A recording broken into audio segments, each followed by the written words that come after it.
Assalamualaikum warahmatullahi wabarakatuh. Maaf ya, untuk bahasan kali ini harusnya dilakukan di atas meja, tapi eh,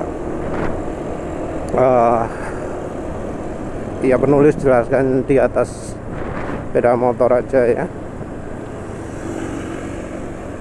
Jadi topik bahasan kali ini itu adalah soal referensi, sumbernya dari mana. Referensi ini terutama kalau untuk informasi otomotif, informasi soal oli.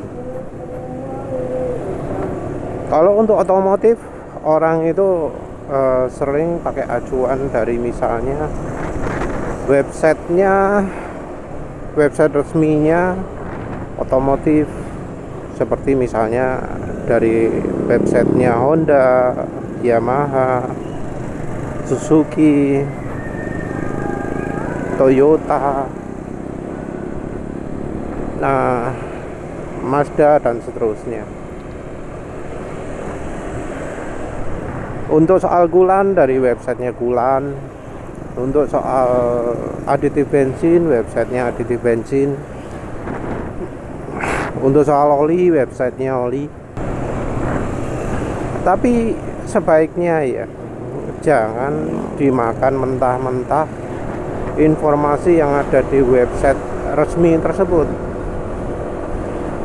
karena ya kadang sumber informasinya itu nggak jelas. Kadang informasi-informasi yang diposting di tempat tersebut itu pengetahuan umum yang salah, nggak ada bukti, nggak ada informasi jelasnya. Kalau di lapaknya otomotif, websitenya otomotif, kalau di websitenya otomotif yang sering disebut itu ya soal misalnya servis rutin, soal penggantian macam-macam gitu ya. Ya sayangnya itu seringnya merupakan pengetahuan umum yang nggak dijamin kebenarannya. Yang jadi masalah adalah banyak ya yang menganggap bahwa kalau sudah diposting di websitenya otomotif, di websitenya Toyota, websitenya Suzuki, itu pasti benar. Kalau diposting di websitenya oli itu pasti benar. Websitenya Kulan itu pasti benar. Nggak disaring dulu, nggak dibandingkan dengan yang lain-lain juga. Oh iya, selain dari website otomotif juga dari media ya, media khusus bahas otomotif. Nah itu juga kita harus hati-hati ya, karena ada yang tidak berdasarkan pengalaman. Kita harus membedakan antara yang didapat dari pengalaman dengan yang didapat dari informasi yang sudah beredar. Karena informasi yang sudah beredar nggak dijamin kebenarannya. Ya contoh yang banyak terjadi itu adalah soal Kulan. Kulan sering disebut kalau Kulan yang mereknya baik, yang terkenal pasti bagus. Padahal ya enggak juga. Ada istilah kecocokan ya. Merek terkenal juga bisa saja bukan karena produknya itu baik, tapi marketingnya itu bagus. Dan yang lebih penting lagi adalah karena di produk Kulan itu nggak ada yang namanya sertifikasi. Jadi nggak ada jaminan apakah suatu produk itu aman bila dipakai jangka panjang. Juga nggak ada jaminan bahwa produk tersebut cocok untuk iklim kita. Sering di websitenya Kulan itu ngomong yang dibutuhkan adalah Kulan yang tahan suhu tinggi misalnya ya. Kulan ini mengandung ini sehingga suhunya lebih cepat dingin. Padahal bukan cuma itu, Tapi misalnya kulannya ini aman untuk jangka panjang ya, nggak ada deposit, nggak ada kerak macam-macam, nggak bikin seal rembes dan seterusnya. Kata-kata oh kalau kulannya mengandung ini bakal bikin mesin dingin, itu juga nggak bisa 100% dipercaya. Cuma kalau soal kulan ini agak sulit ya, karena nggak sulit ya menemukan informasi yang ya sumbernya dari pengalaman, atau kalau misalnya bukan pengalaman, dari eksperimen. Kebanyakan informasi itu sekedar ngomong tanpa ada backupnya, tanpa ada pembuktiannya. Yang juga sering rancu itu adalah informasi soal bahan bakar. Jadi yang namanya aditif bensin dari dari website pabrikan otomotif itu sering tabrakan ya dengan di websitenya yang jual aditif bensin. Mana yang harus dipercaya? Sayangnya kita harus cari informasi sendiri, cari dari yang ya punya pengalaman mencoba sendiri. Yang masalah adalah karena dari misalnya website otomotif, websitenya pabrikan otomotif itu nggak berani ngomong bensin Pertamina itu jelek. Seringnya seperti itu. Jadi mereka ngomongnya cuma harus pakai oktan yang sesuai, harus nggak boleh bensin yang terlalu rendah oktannya. Wes itu tok. Kualitas yang sering diomongkan di website pabrikan otomotif itu mengacu ke oktan ya. Katanya yang bensin kualitas tinggi itu yang oktannya tinggi, padahal yang nggak begitu ya, karena yang namanya oktan hanya salah satu sifatnya dari bensin. Untuk menjadi bensin yang berkualitas atau bahan bakar lain, diesel, itu nggak cuma oktan saja, nggak cuma cetan saja, tapi ada faktor-faktor lain seperti misalnya pelumasan. Tapi yang paling penting adalah pembersihan. Jadi pembersihan itu merupakan faktor yang utama ya dari bensin. Memang oktan itu penting, tapi kalau nggak ada pembersihan maka ya lama-lama ruang bakar akan jadi kotor, performa motor atau mobil jadi nggak maksimal. Nah ini ya yang nggak diinformasikan di websitenya pabrikan otomotif. Sementara itu pabrikan aditif ya selalu lah pasti akan membela merek mereka yang kadang klaimnya berlebihan, sehingga misalnya bikin konsumsi bahan bakar 100% lebih irit, bisa 3 kali lipat lebih irit. Yang paling konservatif pun kadang ngomongnya bisa 20% lebih irit. Nah 20% itu besar sekali ya kalau untuk konsumsi bahan bakar. Memang ada aditif yang bisa seperti itu efeknya, tapi ya biasanya bukan aditif-aditif yang diklaimkan di produsen aditif bensin tersebut. Yang jadi masalah adalah karena ya produk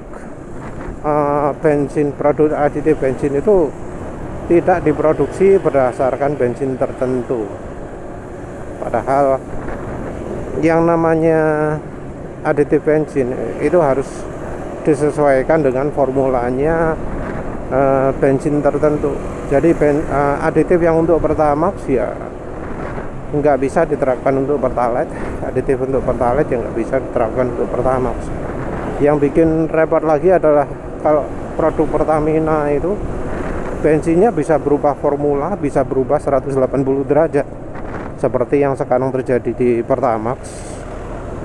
Sekarang banyak sekali yang ngomong bahwa bensin Pertamax itu gak enak, lebih enak Pertalite. Atau kalau ngejar oktan Pertamax turbo campur Pertalite itu efeknya akan lebih baik daripada kalau pakai Pertamax. Kalau soal oli, banyak sekali informasi yang diberikan itu bukan berdasarkan pengalaman ya. Jadi kalau misal berdasarkan pengalaman ya pastilah dari misalnya kekentalan ya, pasti tahulah kekentalan yang pas untuk mobil itu apa. Karena ya sekarang ini bahkan misal top speed turun itu tidak dianggap sebagai sebuah masalah. Padahal ya yang namanya top speed atau performa itu ya bagian penting.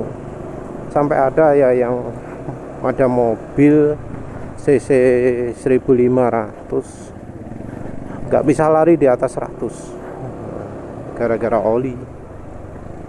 Begitu olinya ganti dengan kekentalan yang sesuai, malah jadi bisa lebih kencang. Terutama soal kekentalan ya, yang banyak informasi salahnya. Yang kedua adalah dari sisi bahannya, terutama antara sintetik dan mineral. Sudah banyak ya contoh kalau di channel penulis yang performanya jadi meningkat setelah pakai meseran 40. Jadi dibanding menggunakan oli full sintetik, menggunakan meseran 40 malah bikin performa mobil terutama ya, juga motor jadi nambah. Jadi lebih irit, jadi lebih kencang, jadi ya wes pokoknya performa nambah. Di websitenya pabrikan otomotif, di media, di ya macam-macam tempat itu seringnya diomongkan bahwa yang bagus itu pasti oli full sintetik. Padahal ya sayangnya bukan oli full sintetik yang terbaik yang sekarang ini. Sayangnya sekarang oli full sintetik sudah turun kualitasnya. Nah, makin kacau lagi ketika ngomong soal aditif. Jadi ada ya aditif oli yang malah direkomendasikan oleh pabrikan otomotif. Direkomendasikan padahal dari pabrikannya sendiri tidak punya produk tersebut. Apa itu? Engine flush. Jadi nggak semua pabrikan menyediakan engine flush khusus ya. Jadi kalau di bengkel resminya, engine flush yang dipergunakan ya mereknya macam-macam. Padahal kalau untuk aditif bensin ngeyel ya, ngotot. Bensin nggak perlu aditif macam-macam.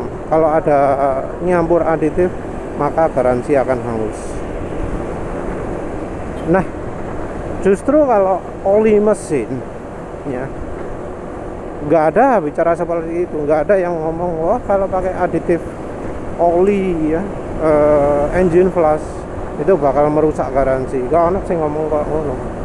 Malah justru direkomendasikan sekali untuk menggunakan engine flush secara berkala.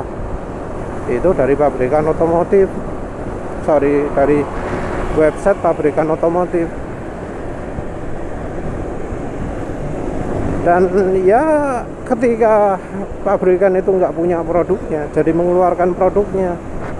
Seperti contohnya dulu AHM itu nggak punya yang namanya engine flush. Nah sekarang jadi punya. Sekarang motor pun jadi ada kewajiban untuk melakukan engine flush. Sesuatu yang nggak pernah kita dengar di zaman dulu. Tahun lalu juga belum ada. Munculnya kalau nggak salah tahun ini apa? Lupa wis. Aditif oli yang lain entah ya. Tapi yang jelas kalau soal aditif oli dari website pabrikan otomotif nggak mengeluarkan statement khusus ya. Jadi misalnya kalau pakai Ceratec, kalau pakai WPP 2111, nggak ada yang nyebut oh garansi akan hangus, nggak ono ya. Cuma kalau soal minyak goreng, wah wis ekstrim. Kalau yang soal minyak goreng dari website pabrikan otomotif dan produsen oli itu bakal wah menentang habis-habisan. Ngomongnya sampai kalau pakai aditif minyak goreng mesin akan rusak, akan apa gini nih, bergerak penuh lumpur gitu ya.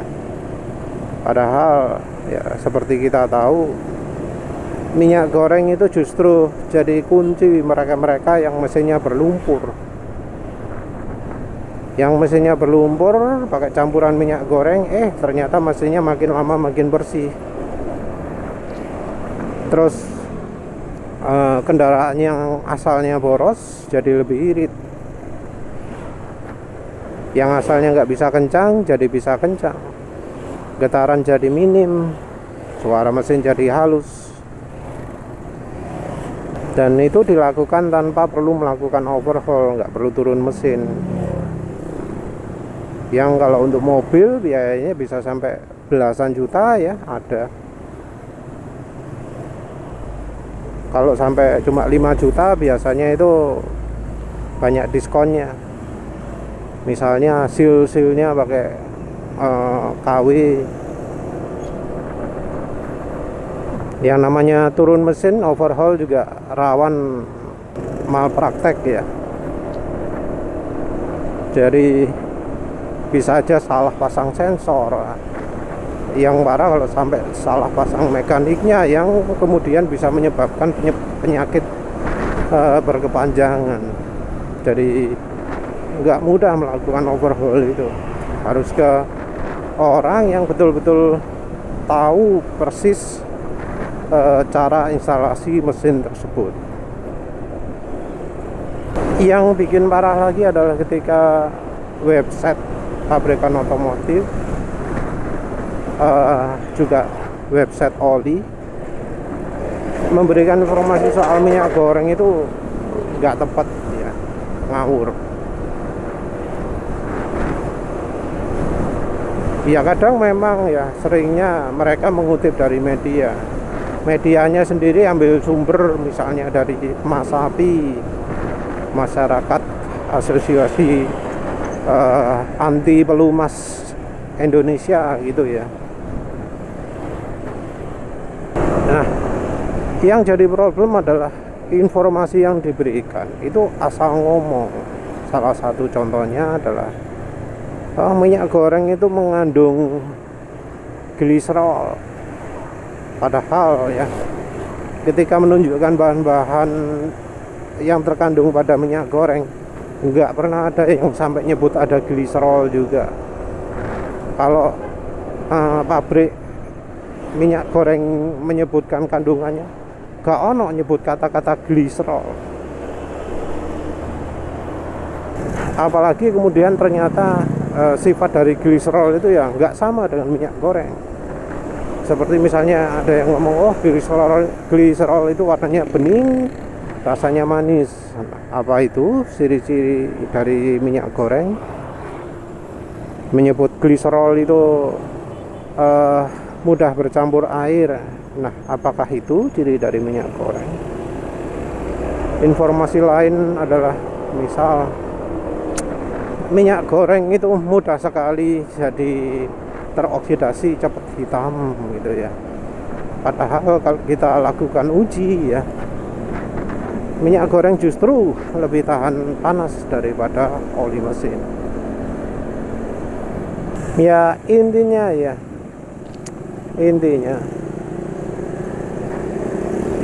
mungkin ya untuk belajar kita itu lihat di artikel-artikelnya website pabrikan otomotif atau website produsen-produsen barang otomotif.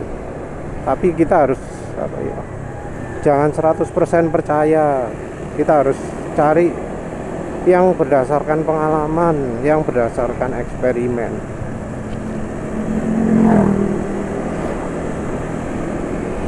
Kita harus ya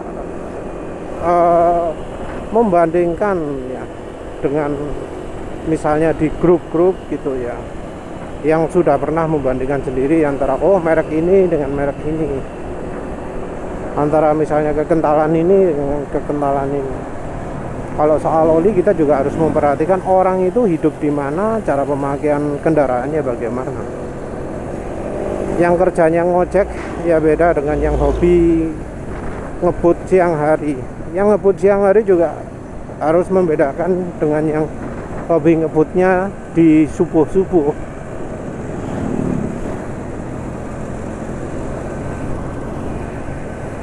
Ya tentu kita juga harus membedakan dengan yang misalnya orang yang pakai kendaraannya cuma jarak sangat pendek, sebentar-sebentar gitu, nggak pernah kencang. Ya wes lah, itu saja. Terima kasih sudah menonton.